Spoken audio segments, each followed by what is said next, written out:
Dirty Bertie-Ouch! Created by David Roberts. Written by Alan MacDonald. Published by Stripe. Ouch! Chapter 1. "Go on," said Darren. "I dare you." "Before he comes back." Bertie looked at the hammer. It belonged to Mr. Grouch, the demon caretaker. Bertie and Darren were helping him with the scenery for the school play. So far, they had done nothing but stand around listening to the caretaker grumble.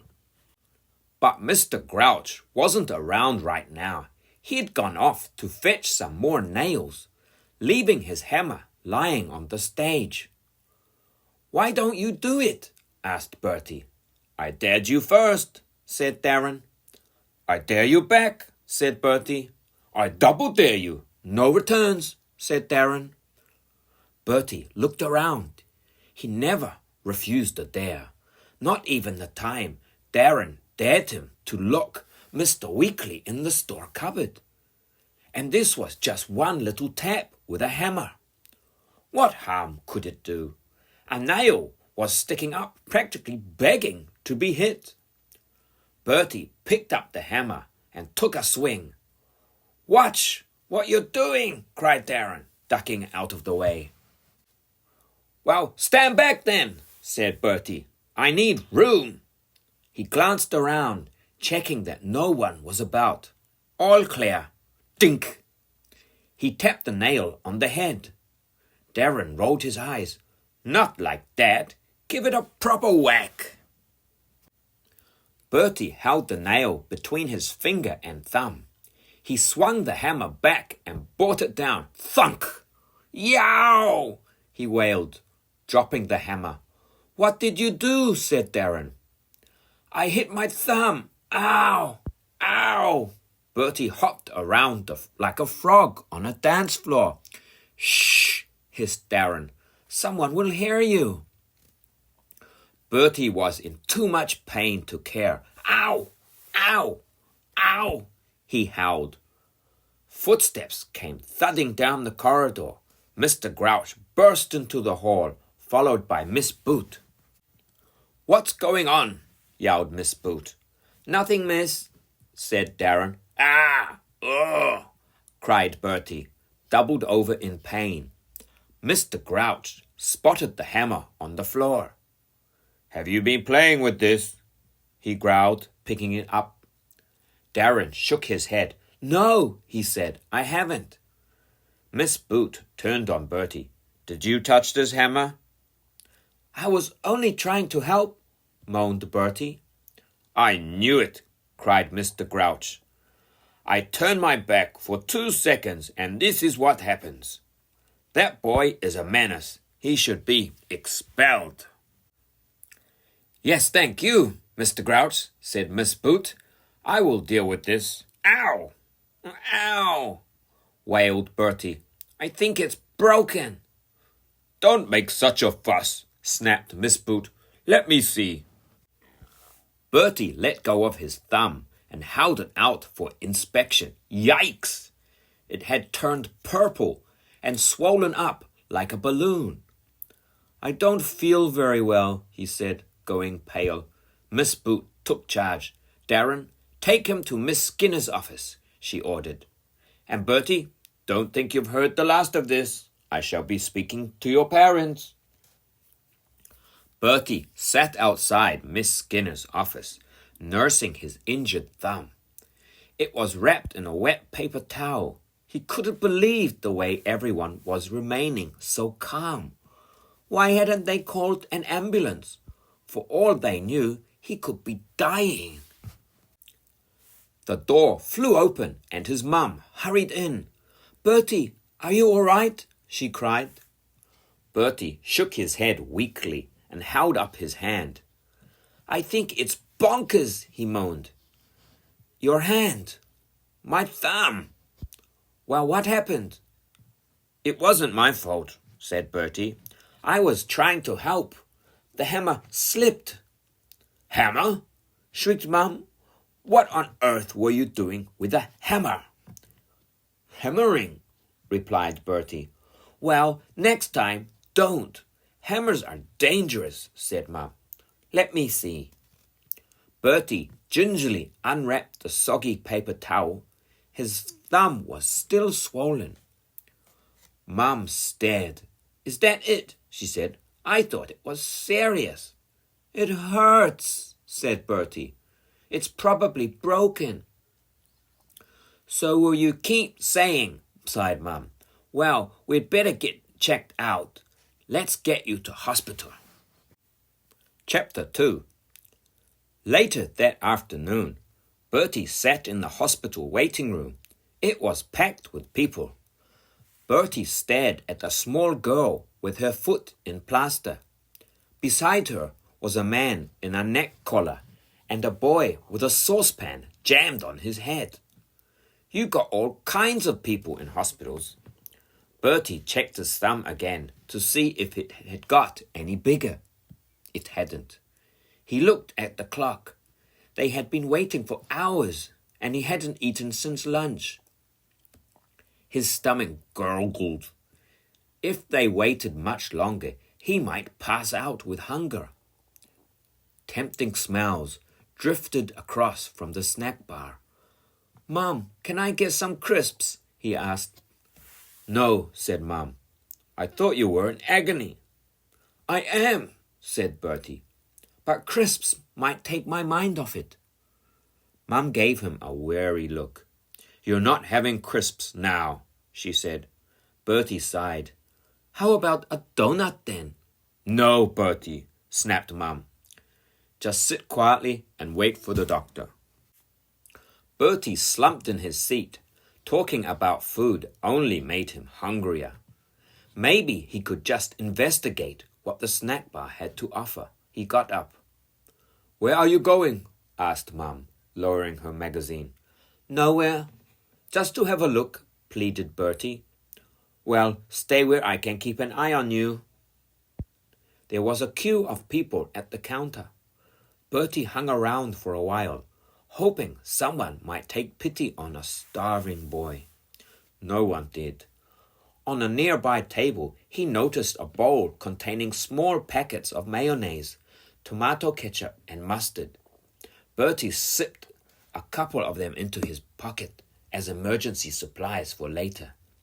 He looked up and found a boy with his arm in a sling watching him. What happened to you? Asked Bertie. The boy shrugged. Hit a lamppost. With your arm, said Bertie. No, on my bike, said the boy. I hit my thumb with a hammer, said Bertie proudly. He unwound the paper towel to show off his swollen thumb. The boy shrugged. Huh, that's nothing, he scoffed. I'm always in hospital. This is the second time I broke my arm. Broke my collarbone too. Wow, said Bertie, impressed. The only thing he'd ever broken was the upstairs toilet. The boy lowered his voice. They don't let you stay unless it's serious, he said. Stay where? Said Bertie. On the children's ward. The boy gave him a pitying look. Haven't you ever been to hospital? Bertie shook his head. You don't know what you're missing, said the boy. You don't have to do nothing. Just lie in bed all day, watching TV. No going to school, nothing. Bertie gawked at the boy. Staying in hospital sounded like paradise. Much better than listening to Miss Boot droning on for hours. Maybe the hospital would keep him in for a few days or even a week. He noticed his mum beckoning him to sit down. Better go, he said. The boy nodded. Okay, maybe catch you on the children's ward later. I'll be there, said Bertie. He went back to his seat. Who was that? Asked Mum. Don't know, replied Bertie. We just got talking. Mum, how long do you think I'll have to stay in hospital? Mum laughed. Bertie, you've only bruised your thumb. It might be broken, Bertie reminded her. Mum shook her head. If it was, you'd be in agony. I am in agony, said Bertie. I'm just not making a fuss." "You fooled me," said Mum. "In any case, they'll probably just give you a plaster and send you home." Bertie stared. Sent him home with plaster? They couldn't do that. What about missing school? Chapter 3. "Bertie Burns!" called a loud voice. Bertie looked up. A red-haired nurse with a clipboard was looking round her waiting room. Her badge said Nurse Nettles. "Over here," said Mum, standing up. "Follow me, would you please?" said the nurse. Bertie and Mum followed her down the corridor and into a cubicle. A bed, a table, and a couple of plastic chairs. The nurse drew the curtain across and looked briskly at Bertie. "Well, young man, what have you been up to?" she said. "Nothing," frowned Bertie. "I hurt my thumb." "He hit it with a hammer," explained Mum. "Not on purpose," said Bertie. "The way everyone talked, you'd think he had." Nurse Nettles wrote something on a form. "Let's have a look at it then, shall we?" she said. Bertie winced as Nurse Nettles unwound the paper towel. The thumb was still purple, though not quite as swollen as Bertie remembered. Yes, I see," said Nurse Nettles. "Try and move it for me." Bertie waggled his thumb gingerly. "Ouch!" he yelled. "Now bend it back." Bertie bent it back. "Ah!" "Well," asked Mum, "is it serious?" Nurse Nettles smiles. "I don't think so. Badly bruised, that's all." "Bruised!" cried Bertie. "Not broken?" "Not broken," said Nurse Nettles, "but we'll get Dr. Dose to examine you." This was more like it. "Does that mean I have to stay in hospital?" Nurse Nettles laughed. "No, don't worry. You'll be going home in no time." She went off to find the doctor. Bertie slumped back onto the bed. Bruised? That was all? It was so unfair. After all the pain he'd been through. Had Nurse Nettles actually looked at his thumb properly? It was purple. Did they really expect him to go to school with a purple thumb? What he needed was a proper rest. Rest and unlimited television. "You see," said Mum, "I told you it was nothing to worry about." Bertie scowled. If only this thumb was hanging off, spurting fountains of blood everywhere. If only it had gone bad and was dripping with yellow pus. Wait a moment. Bertie felt in his pocket. He still had the little packets he'd got from the snack bar. Mustard was yellow. All he needed was a minute to himself before the doctor came. He jumped to his feet. "I need the toilet," he said. "What? Now?" said Mum. "Can't you wait?" "No," said Bernie. "Won't be a minute." He dashed off. By the time Bertie got back, Dr. Dose had arrived and was talking to his mum and Nurse Nettles. "Right then," said Dr. Dose, rubbing his hands. "Let's have a look at this thumb, shall we?" Bertie nodded weakly and held it up for him to see. "Good heavens," said Nurse Nettles. Bertie's thumb had turned a funny color. Globs of yellow oozed and dripped onto the floor. "What happened?" cried Mum. "I don't know," groaned Bertie. "I think it's infected." Dr. Dose pushed his glasses up his nose. "It does look odd. Let me see." He peered closely at the thumb. "Cotton wool, please, nurse," he said. Dr. Dose put something on. It was a green mask. "Right," he said brightly. "Shall we get started?" "No," cried Bertie, leaping off the bed. He rushed through the curtains, hurrying past his mum, who was waiting outside. "Help! Save me!" he gasped. "Don't let them get me." I thought your thumb was agony, said Mum. No, said Bertie. Look, it's better. He licked his thumb. It was only mustard. Dr. Dose and Nurse Nettles peered through the curtains. They were laughing and wiping their eyes. Bertie gaped. The truth dawned on him. There was no operation. It was all a joke. So, said Mum, mustard, eh? Yes, said Bertie. I must have somehow got a bit on my thumb. Really? I wonder how that could have happened, said Mum dryly. Never mind, said Nurse Nettles brightly. Let's find you a plaster, shall we? Bertie went back to sit on the bed. A plaster? After all he had been through? He'd told Darren his thumb was broken, and by now the story would be all around school. No one was going to be very impressed if he came back wearing a stupid little plaster. Nurse Nettles looked in a drawer. She held out a plaster the size of a postage stamp. Bertie looked at her. Actually, he said, you don't have something a bit bigger, do you? Bottom, Chapter 1. Last one changed is a stinker, shouted Darren. Bertie banged into the cubicle and dumped his bag on the seat. It was Friday, swimming day.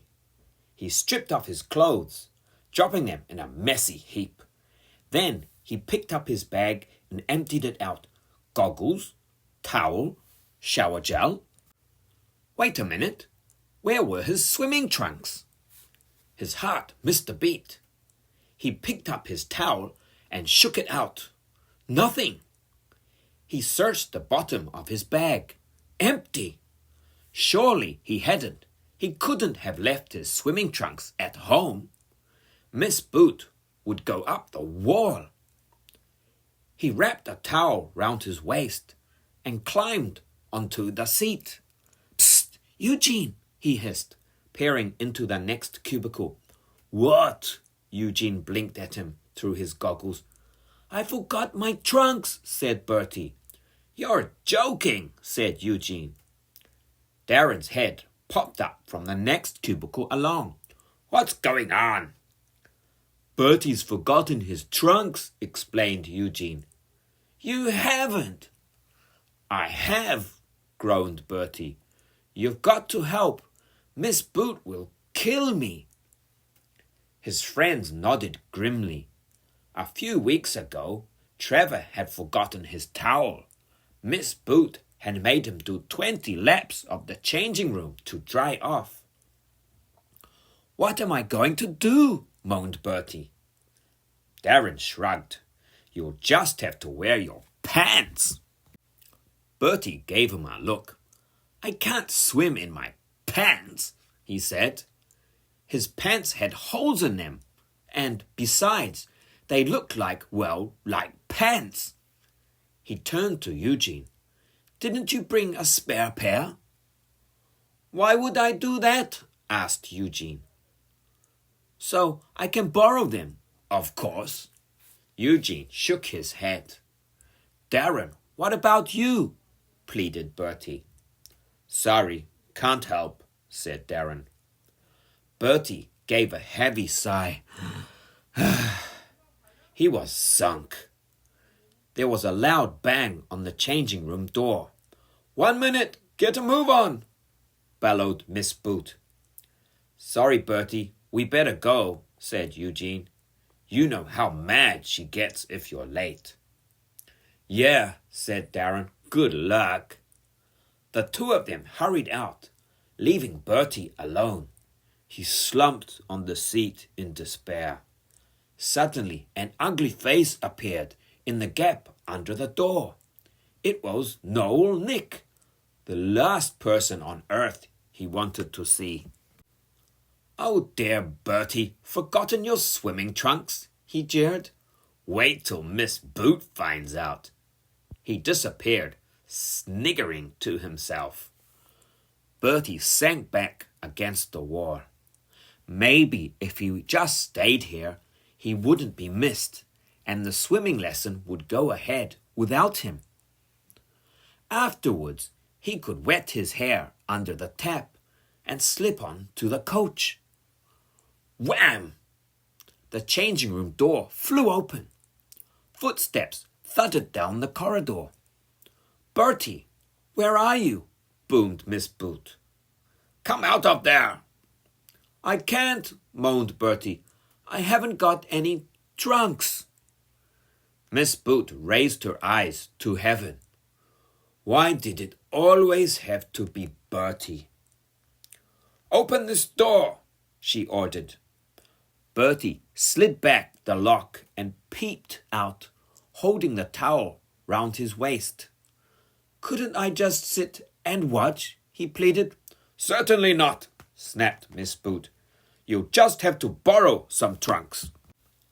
"I've tried," said Bertie. "No one's got any." "Then go to reception and ask them to lend you a pair," said Miss Boot. "And get a move on. Everyone's waiting." Bertie nodded and shuffled past Miss Boot. As he reached the door, he trod on his towel. "Bertie!" Miss Boot groaned and covered her eyes. Chapter 2. Bertie stood in reception. The woman behind the desk was talking on the phone. "Yes, can I help you?" she said, putting it down at last. Yes," said Bertie. "I don't have any swimming trunks." "Oh dear," said the woman. "Didn't you bring them?" "I forgot," said Bertie. "They're probably at home in my pants drawer." "Well, you're not allowed in the pool without a costume. It's against the rules," said the woman. "I know," said Bertie, "but Miss Boot said you might have some swimming trunks I could borrow." "I see," sighed the woman. She looked at her coffee, which was getting cold. "Wait there," she said. "I'll see what I can do." Bertie waited. It was embarrassing standing in the middle of reception, wearing only a towel. A small girl over by the drinks machine was staring at him. Finally, the woman came back carrying a large green box marked "Lost Property." She put it down on the floor. "Here we are," she said. "There's not much, but take your pick." Bertie peered inside. The box contained a pair of orange water wings, a swimming cap, a spotty bikini, and a single pair of swimming trunks. Bertie fished them out. They were silver Speedos, hardly bigger than a paper tissue. "Is this all there is?" he gasped. The woman sniffed. "Looks like it. But haven't you got anything else? Like normal swimming shorts?" The woman glared. "We're not a shop," she snapped. "Do you want them or not?" Bernie nodded miserably. He had no choice. He shuffled back to the changing room, holding the trunks as if they were riddled with fleas. Wait till his friends saw him. He was going to be the laughingstock of the whole class. He locked himself inside the cubicle and pulled on the swimming trunks. They were so old that the elastic had gone, and no matter how tightly he tied them, they wouldn't stay up. He looked down in horror. There was no way he could wear these. Someone thumped on the door. "Bertie, hurry up!" thundered Miss Boot. "We are waiting for you." Bertie groaned. He opened the cubicle door and slunk out. Miss Boot stared. "What on earth are those?" "Swimming trunks," wailed Bertie. "It's all they had." "Very well, they'll have to do," said Miss Boot. "Put them up and let's go." The class was sitting by the side of the pool with their feet in the water. Miss Crawl leaned against the rail, impatient to get started. She was a tall, thin woman who had once been junior backstroke champion. Everyone looked round as Bertie appeared. He ducked behind Miss Boot, but it was too late. Know-all Nick had seen him. "Ha ha! Look at Bertie!" he hooted. "Nice trunks, Bertie," giggled Donna. "Are they your grandpa's?" screeched Trevor. Bertie glared at them and plodded over to join the end of the line. "Oh, Bertie," sang Nick, "we can see your bottom." Bertie went bright red and hitched up the saggy Speedos. This was terrible. How was he going to get through an entire swimming lesson without dying of embarrassment? Chapter 3. Bertie clung to the side of the pool, shivering with cold. The lesson had only been going half an hour, but it felt like a lifetime. He had hardly dared leave the side for fear of losing his trunks. Know-all Nick zoomed past, splashing him in the face. "Bertie!" bellowed a voice. Uh-oh. Miss Boot had spotted him. "What are you doing?" she called. "Miss Crawl, why isn't Bertie joining in?" "Good question," said Miss Crawl. "Bertie, what do you think you're doing?" "Nothing," said Bertie. "Well, get away from the side. I said 4 lengths, breaststroke." "I can't," wailed Bertie. "Why not?" "My trunks keep falling down." "No feeble excuses," snapped Miss Crawl. "Get swimming." Bertie groaned. He pushed off and swam after the rest of the class. Ah! The saggy Speedos were falling down again. He could feel them slipping towards his knees. He tried swimming with one hand while holding onto the stupid trunks with the other. It was hard work. He kept sinking and glugging a great gulps of water. "Come on, Bertie, keep up," shouted Darren, speeding past. At last he made it to the far end and hung on to the rail, gasping for breath. Know-all Nick climbed out by the steps. He hurried over to Miss Crawl, dripping wet. "Miss, oh, I need the toilet," he whimpered. Miss Crawl scowled. "Can't you hang on?" "No, I've got to go," cried Nick, jiggling from foot to foot. "Oh, very well," sighed Miss Crawl. "Hurry up." Bertie watched Nick patter off towards the changing room. Suddenly, he was struck by an idea. It was so simple, it was genius. But he'd have to move fast, or it would be too late. Bertie swam to the steps and climbed out. "What now?" said Miss Crawl. "Miss, I need the toilet, miss," pleaded Bertie. "Not you as well. You'll just have to wait till the lesson is over." "But I can't," said Bertie, dancing up and down. "I have to go, now."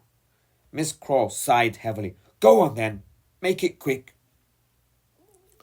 Bertie pushed open the changing room door. There was no one about. He stole over to the boys' toilets. He could hear Know-all Nick humming to himself in one of the cubicles. Bertie tiptoed over. He got down on his hands and knees to peer under the door. There were Nick's 2 white feet dangling in mid-air, with his red swimming trunks around his ankles. Hummed Nick to himself.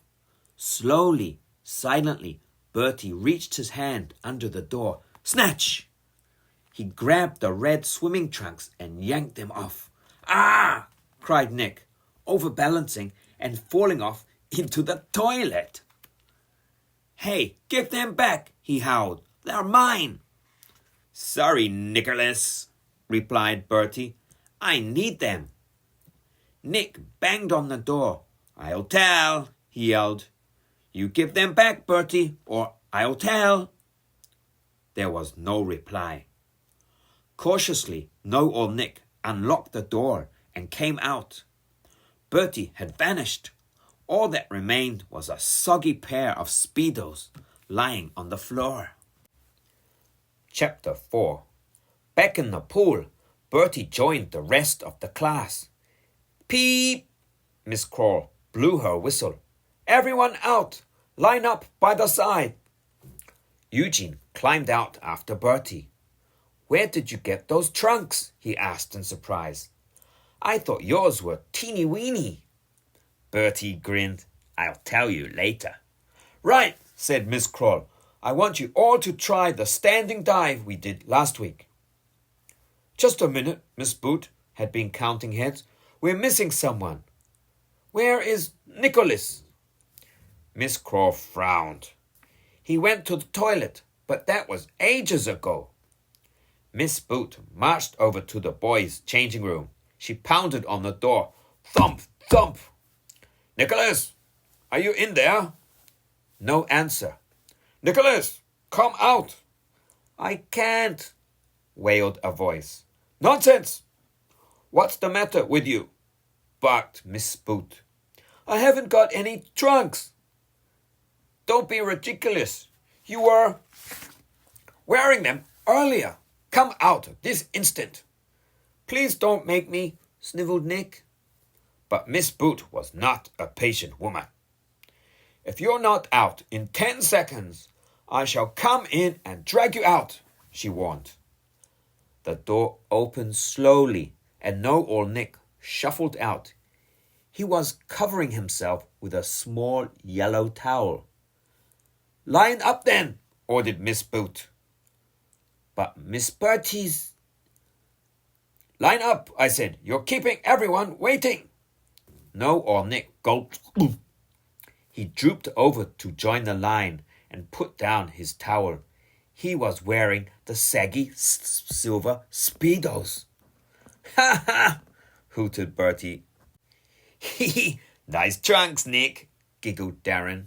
Quiet, bawled Miss Kroll. On my whistle, you will all dive in, arms out, knees bent, heads down. Beep! Splash! Splosh! The class flopped into the pool, one by one. Bertie bobbed to the surface and wiped his eyes. Something was floating on top of the water. A pair of silver swimming trunks. Bertie fished them out and waved them in the air. Oh, Nicholas, he cried. Did you lose something? Brainiac, Chapter 1. It was Tuesday morning. Miss Boot put away the register and took out a letter. I have some good news for you, she said. In 2 weeks' time, it's the Junior Quiz Challenge, and we will be entering a team. The class turned pale. Bertie groaned. Of all the horrible tortures teachers had invented, the worst was the Junior Quiz Challenge. 4 children forced onto a stage and made to answer endless, impossible questions. What is the capital of Belgium? How many minutes in a fortnight? Can you spell ignoramus? Every year, Pudsley Jr. entered a quiz team, and every year they came bottom. Last time, they had scored a grand total of 2.5 points, a record low in the history of the competition. A picture of the team had appeared in the Pudsley Post under the headline, Quiz Flops come bottom of the class. Miss Boot had been furious. Miss Skinner said that brought shame on the whole school. Bertie slid down in his chair. There was no way he wanted to be on the team. He'd rather dance down the high street dressed as a fairy. But wait a second. Why did he need to worry? Miss Boot never picked him for anything. Hands up, said Miss Boot. Who'd like to be on the quiz team? Only one hand went up. It belonged to Know-It-All Nick. Trust Smarty Pants Nick to volunteer, thought Bertie. Nicholas, beamed Miss Boot. Marvellous. I knew you would set an example. Nick's head swelled even larger than usual. Who else? What about you, Donna? Asked Miss Boot. Said Donna. Excellent, said Miss Boot. And Eugene? I'm sure you'll be good.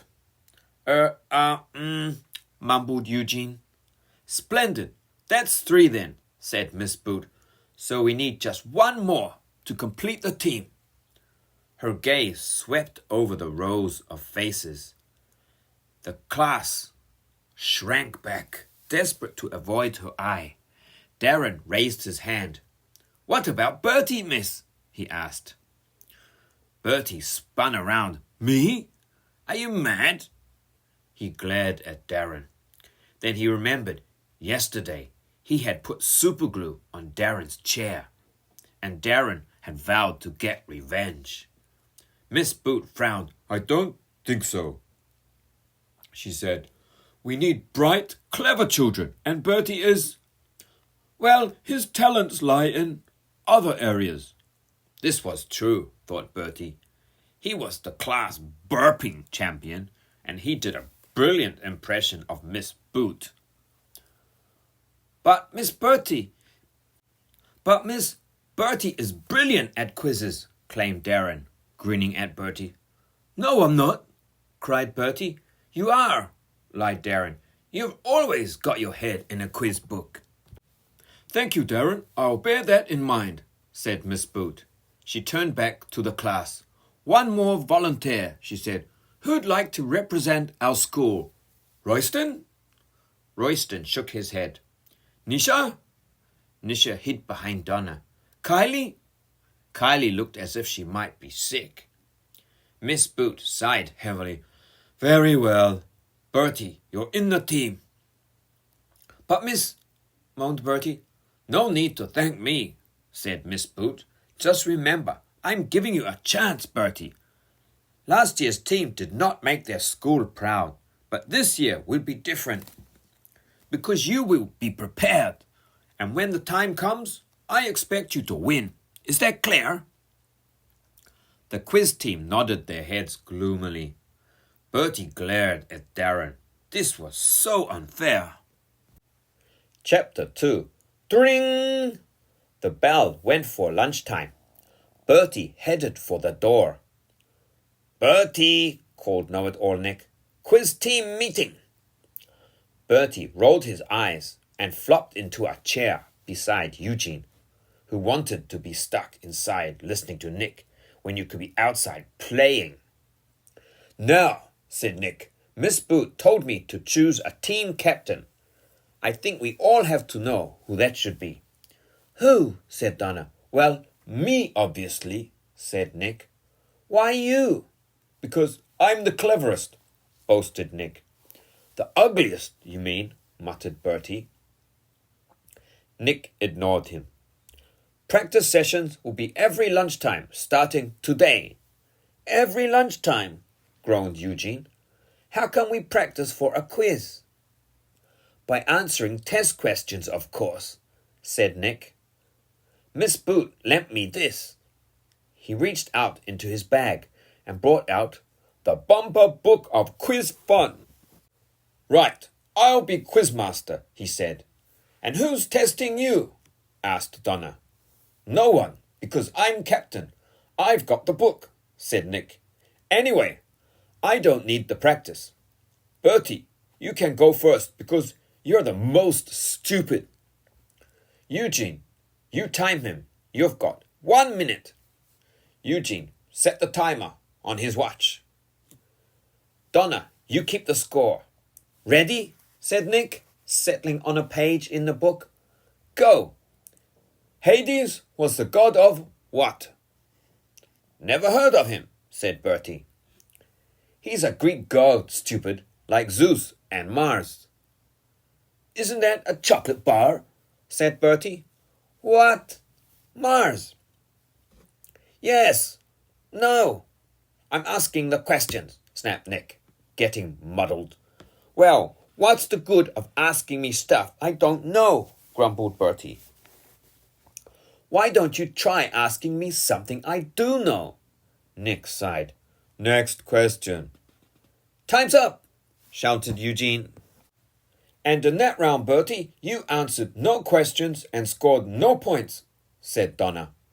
Bertie took a bow. Eugene clapped. Yes, very funny, growled Nick. A fat lot of use you're going to be. After school, Bertie dropped in to see his gran. He told her all about the junior quiz challenge and Miss Boot picking him for the team. That's wonderful, Bertie, said Gran. No, it's terrible, said Bertie. I'm rubbish at quizzes, and Miss Boot expects us to win. Well, maybe you will, said Gran. We won't, Bertie moaned. We come last every year. Gran sighed. Tell you what, she said, why don't we call in at the library and find some books? Bertie couldn't see how books were going to help, but he didn't have any better ideas. At the library, Gran took him upstairs to the children's section. So what kind of things do you like? She asked. Bertie's head shrugged. Loads of things, he said. Worms, slugs, maggots, stink bombs. Gran. Somehow, I doubt stink bombs are going to help. Bertie looked along the shelves. There was no way he could read this many books. He might as well face it. The quiz was going to be one big disaster. They would end up losing by a zillion points. And Mrs. Boot would blame him as usual. He trawled through the books gloomily. Ancient Kings and Queens, Fun with Fossils, My First Book of Flowers. Wait a minute, what was this? Gran, called Bertie. Can I get this one out? Of course, said Gran. What is it? Bertie held up the cover so she could read it. Chapter 3. For the next 2 weeks, the quiz team met to practice every lunchtime. Things did not improve. Nick grumbled that he was leading a team of idiots, even though Donna and Eugene were quite good. Sadly, the same could not be said of Bertie. The one time he got an answer right, he ran round the room, yelling with his t-shirt over his head. All too soon, the day of the junior quiz challenge arrived. Pudsley had been drawn to face last year's finalists, Swatter House. As the coach pulled into the drive, Bertie stared up at the ancient-looking school. Miss Topping, one of the teachers, was waiting to meet them at the door. Miss Boot, welcome, she beamed. And this must be your quiz team. Yes, said Miss Boot. This is Nicholas, Donna, Eugene, and... Don't do that, please, Bertie. Bertie removed a finger that had crept up his nose. He wiped it on his jumper to show he hadn't forgotten his manners. Well, said Miss Topping brightly, I'm sure they're cleverer than they look. May I introduce our team? This is Giles, Miles, Tara, and Harriet. They are so looking forward to meeting you. The Swatter House team shook hands solemnly. They were spotless purple blazers and neatly knotted ties. Bertie thought they looked like they all belonged to the same family, the Frankenstein family. At 2:00, people began to file into the hall for the start of the quiz. The two teams were seated opposite each other on the stage. The Swatter House team sat up straight. The Pudsley team fidgeted nervously. Miss Boot was in the front row next to Miss Skinner. The hall was filling up with supporters from both schools. Bertie wondered if he should make a run for it now. Know-all Nick leaned over to give his team talk. Remember, he whispered, I'm captain, so let me handle the questions. Yeah, but what if you don't know the answers, said Bertie. Nick rolled his eyes. Trust me, I know what I'm doing. Donna and Eugene exchanged worried looks. But it was too late to argue now. Miss Topping was taking her seat, and the quiz was about to start. The hall lights dimmed. The audience chatter died down. Miss Topping began by explaining the rules. "The first team to buzz may answer," she said. "If you get it wrong, the question passes to the other team." Both teams nodded. The junior quiz challenge began. "What do the letters MP stand for?" said Miss Topping. "Zzz." "More pudding," shouted Nick. "No, I'll pass it over," said Miss Topping. "Member of Parliament," answered Giles. "Correct." "Who invented the telephone?" Buzz. Nick was first again. He said, going red. It was. Time's up." Miss Topping. "Slaughterhouse." "Alexander Graham Bell," answered Giles. "Correct." Chapter 4. The questions went on and on. By round 3, Pudsley were trailing miserably by 18 points to 1. Nick had answered 19 questions and got 18 of them wrong. "What are you doing?" moaned Donna when they stopped for a drinks break. "We have to buzz first or we'll lose," said Nick. "We are losing," said Bertie. "What's the good of buzzing first if you don't know the answer?" complained Eugene. "It's not my fault," grumbled Nick. "The questions are too hard." "Well, if you carry on like this, they're going to batter us," said Bertie. "Yes, and so will Miss Boot," said Eugene. They glanced over at their class teacher, whose face looked like thunder. "Let me or Eugene answer for a change," said Donna. "What about me?" asked Bertie. Well, you too," said Donna, "but only if you're sure you know the answer." Round 4 got underway.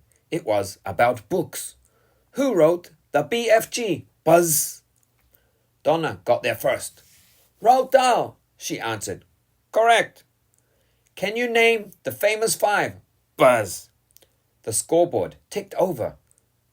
3 rounds later, Slaughterhouse were not looking quite so smug. Thanks to Donna and Eugene, Pudsley had closed the gap to just 3 points, at 34 points to 31. Bertie had still not spoken a word, except to ask if he could go to the toilet. Now everything depended on the final round. The teams leaned forward. "Our final round is about the human body," said Miss Topping. Bertie suddenly sat up, paying attention. This was more like it. He'd been reading Why Are Bogies Green, which had a lot to say about the human body. "What is saliva?" asked Miss Topping. "Buzz." "A disease?" asked Giles. "No, I'm afraid not." "I know," shouted Bertie. He buzzed. "Spit." "Correct," said Miss Topping. "Which part of the body has 500,000 sweat glands?" "Buzz." "Your feet," yelled Bertie. "Correct." "What do you produce more of when you're scared?" "Buzz." "Airwax," cried Bertie. His teammates stared at him. Surely this had to be wrong. "Correct," said Miss Topping. "What?" "Beep, beep, beep." The timer interrupted, bringing the quiz to an end. The scores were level at 34 points each. Miss Topping announced the contest would be decided by a tie-break question. "Whoever answers correctly is the winner," she said, glaring at the Slaughterhouse team. The team sat on the edge of their seats, their fingers poised to buzz. Miss Boot chewed her fingernails. "What did the Romans use as toothpaste?" asked Miss Topping. The hall fell deadly silent. 7 faces looked blank. Bertie shut his eyes, trying to remember. Toothpaste. What did the Romans use as toothpaste? Hadn't he read this somewhere? It was something to do with squirrels or hamsters or buzz. Was it yogurt? Asked Harriet. No. Pudsley, can you answer? Everyone turned to Bertie. He opened his eyes. Mouse brains, he cried. Ooh, groaned the audience. Miss Boot sunk her head in her hands. Trust Bertie to ruin everything. Miss Topping sighed deeply. Correct, she said. Pudsley are the winners. A deafening cheer shook the hall. No or Nick was speechless.